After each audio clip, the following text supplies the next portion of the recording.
So everybody, welcome back to Rock Titan Live. I am Scotty J, and we've got an awesome guest with us right now, all the way over in the UK. And I was saying that usually I do these big, grand, introductions. I try to come up with something really creative, but in the case of this guy right here, all I got to do is say pigs, pigs, pigs, pigs, pigs, pigs, pigs. That's it. That's all I got to say, man. That's all I got to say. We got Matt Baty with us. How you doing, sir? I'm good, man. How are you? Oh, well, we're dealing with the same kind of weather, even though we're thousands of Yeah, miles apart, yeah. It is what it is. But I know that you guys, since you came out with your third album, Viscerals, you guys had big plans to be able to support this thing that came back out in April. And of Yeah. course, nothing has gone according to plan for anybody.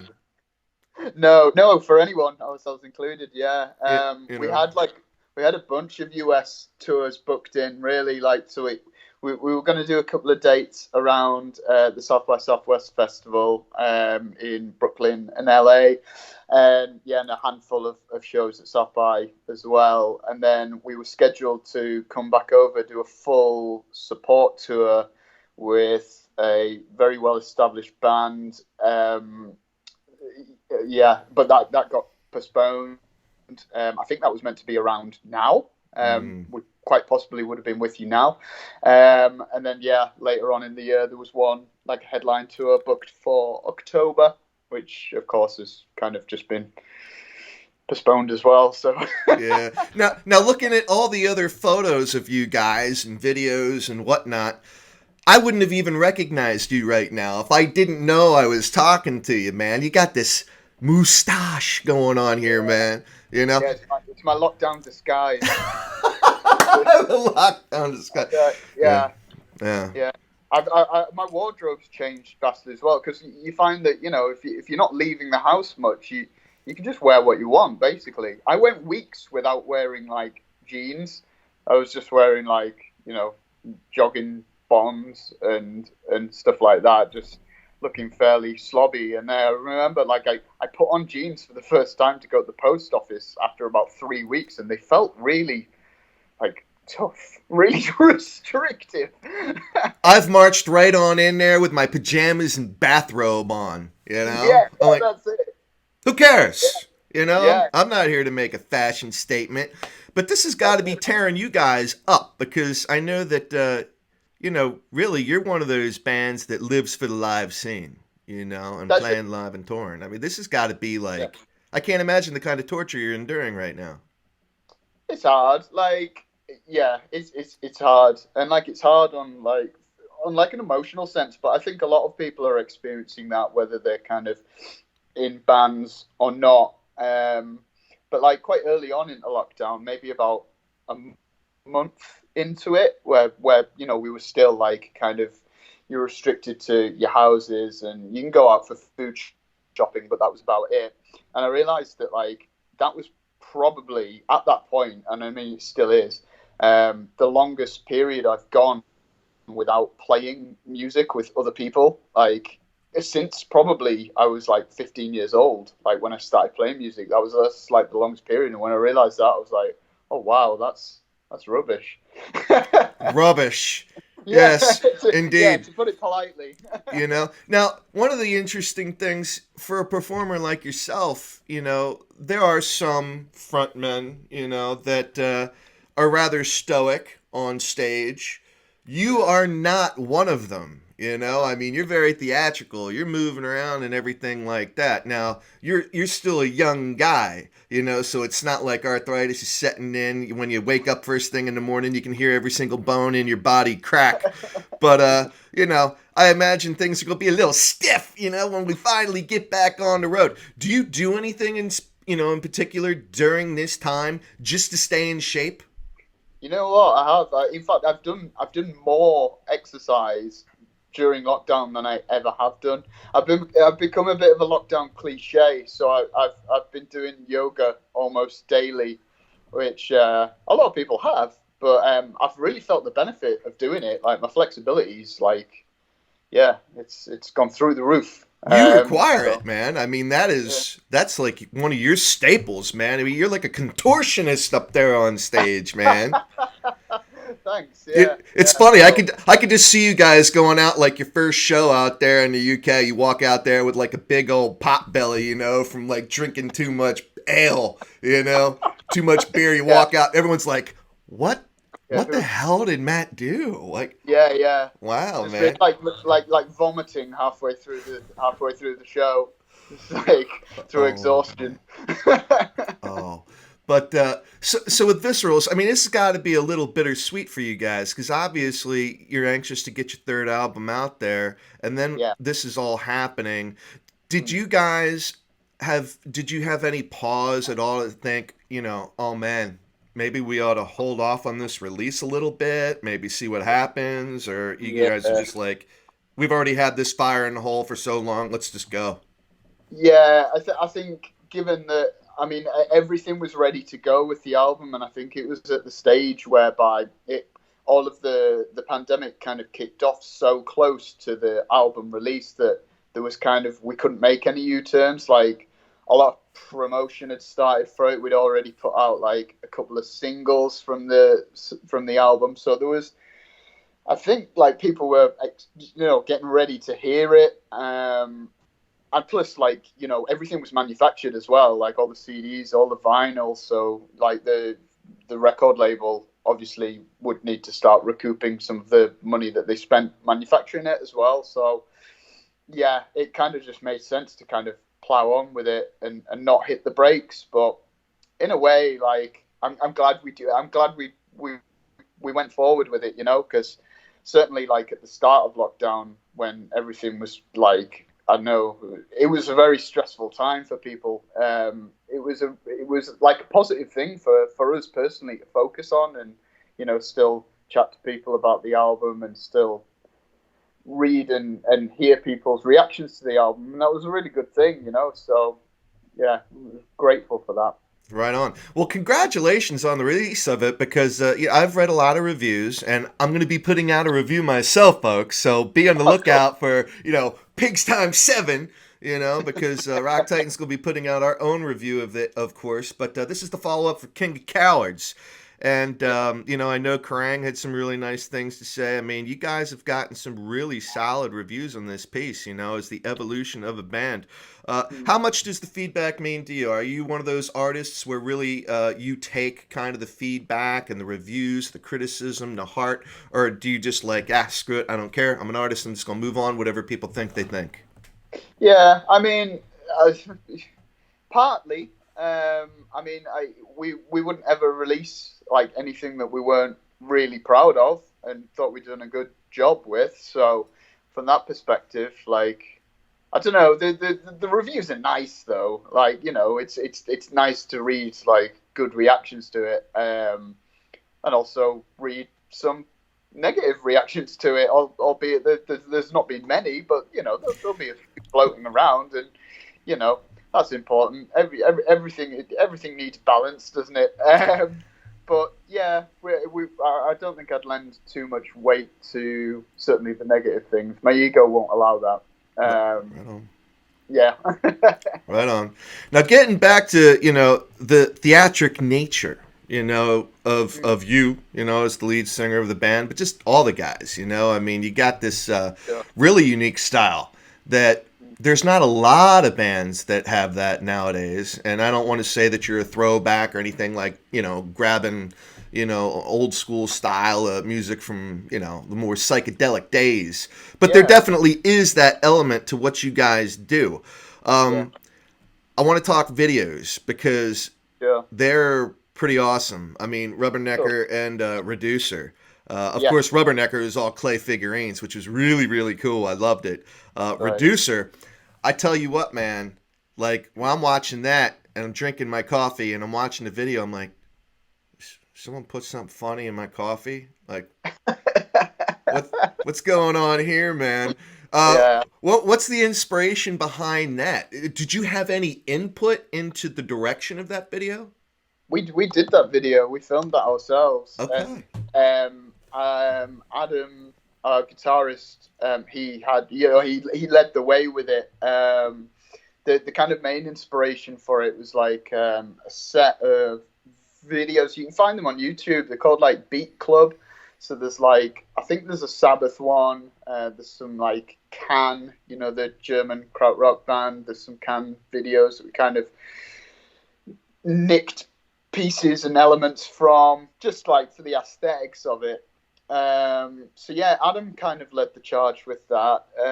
We bought like a huge bit of green cloth, green fabric, which we used for the green screen. Oh, right on. And then and there was like a bar in Newcastle that were nice enough to let us use their space for the day and film it in there. It was like a converted kind of warehouse sort of place, and they run a bar from there. So it was like big enough to hang this like huge piece of material.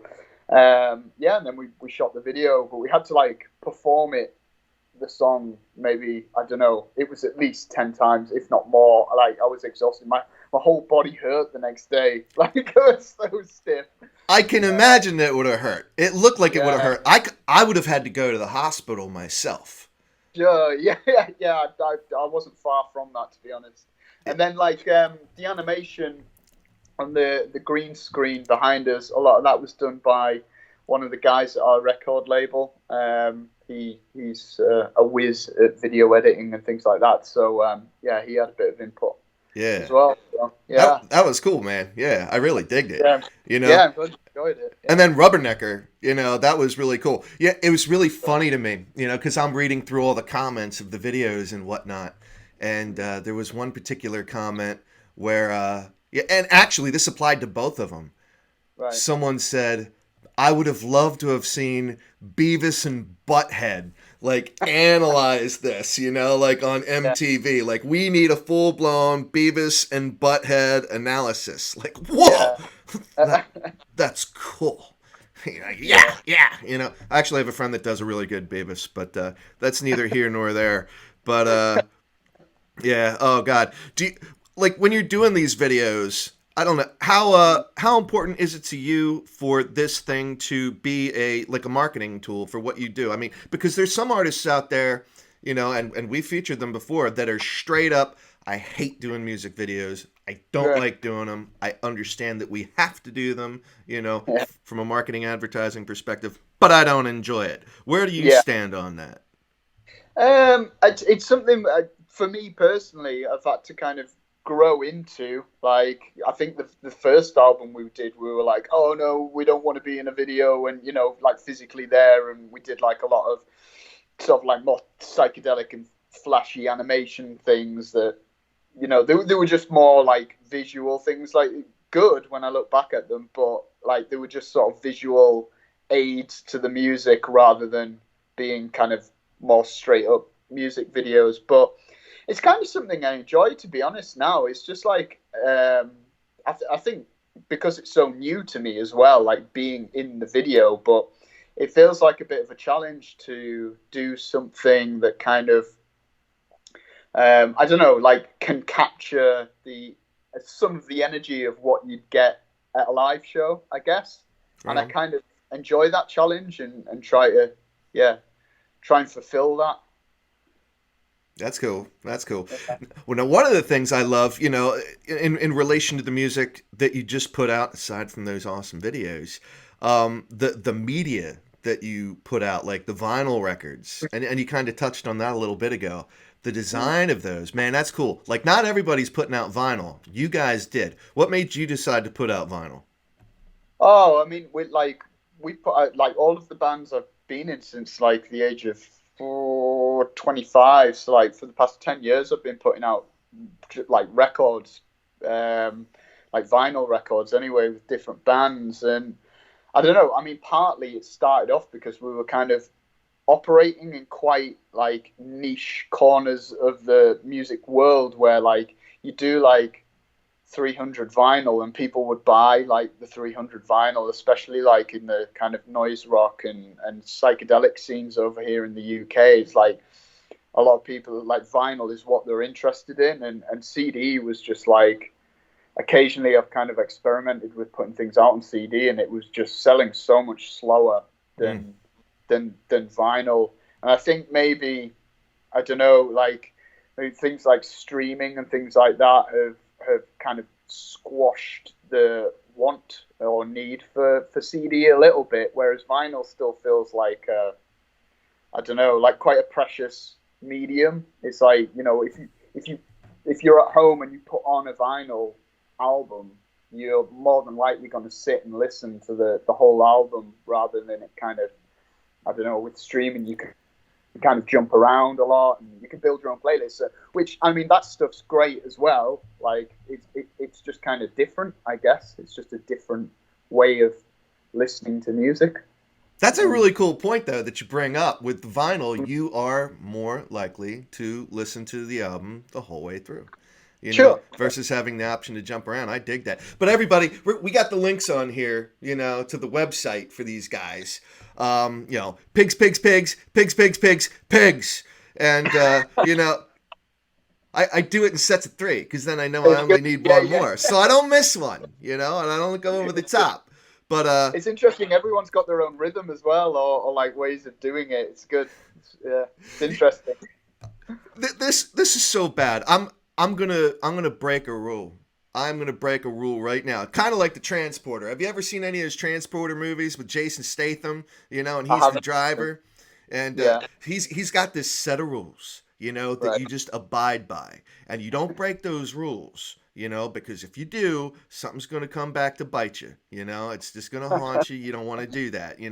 So it's kind of a violation where I'm about to go right now. Okay. But I'd be remiss because it's so interesting. I've never ever heard of a band name like yours, Yeah, and I'm not sure that I ever actually saw a story anywhere on the web that actually explained this dig on swine. yeah, You know, where did yeah. that band? Who came up with that band name? Yeah. Oh, it was me and our bass player, but we came up with the band name long before the band existed.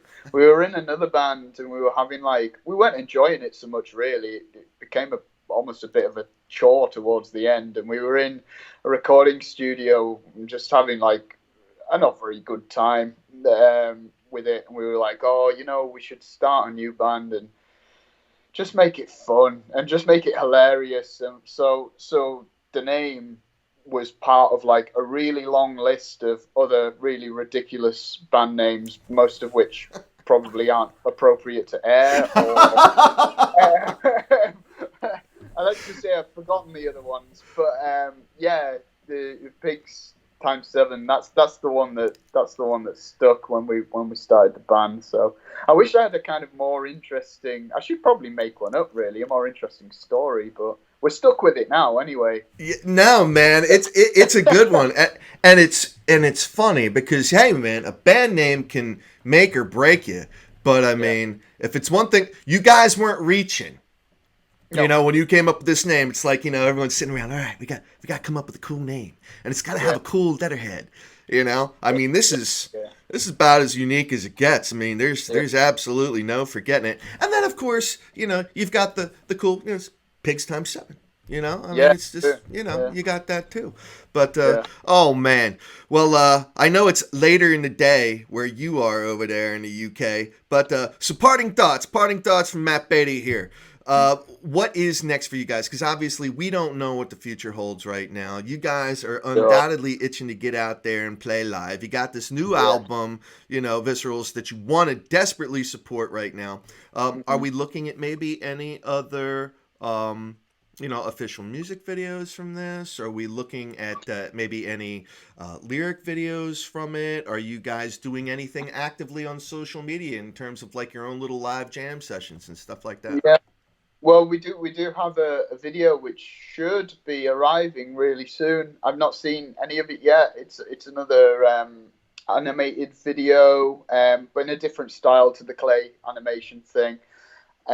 So I think that should be launched hopefully in the next maybe 2 or 3 weeks, Oh, sweet. which is quite exciting. I've been like messaging our manager a lot, like, is the video ready yet? Is the video ready yet?